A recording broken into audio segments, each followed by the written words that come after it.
జిల్లా వ్యాప్తంగా జిల్లా ప్రధాన న్యాయమూర్తి గారు, అదేవిధంగా జిల్లా కలెక్టర్ గారు, అదేవిధంగా పోలీసు యంత్రాంగం ఉమ్మడిగా సూర్యాపేట జిల్లా నుండి డ్రగ్గుని ప్రారంభించాలన్నటువంటి ఉద్దేశంతో నేషనల్ లీగల్ సర్వీసెస్ అథారిటీ, అదేవిధంగా district legal services authority national youth day observation డేని పురస్కరించుకొని జిల్లాలో పెద్ద ఎత్తున వేల సంఖ్యలో విద్యార్థుల సమక్షంలో ఈ డ్రగ్ ఎరాడికేషన్ ర్యాలీని నిర్వహించడం జరిగింది. దీనికి వేల సంఖ్యలో విద్యార్థులు హాజరైనారు.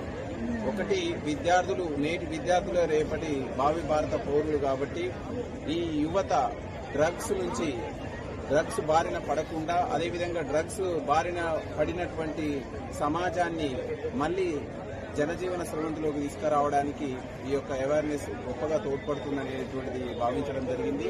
అదేవిధంగా ఎక్కడైనా డ్రగ్స్ అక్రమ రవాణా కానీ, డ్రగ్స్ వినియోగం కానీ, డ్రగ్స్ పెడ్లింగ్ కానీ, డ్రగ్స్ అమ్మకం కానీ ఇలాంటివి ఉంటే పోలీసు దృష్టికి, టోల్ ఫ్రీ నెంబర్ దృష్టికి, 100 దృష్టికి తీసుకురావాలని విన్నవించడం జరిగింది. చాలా మీడియా మిత్రులు, అదేవిధంగా బార్ అసోసియేషన్ అందరూ, జిల్లా స్థాయి అధికారులు, విద్యార్థులు, ఉపాధ్యాయులు అందరూ పెద్ద ఎత్తున పాల్గొనడం జరిగింది.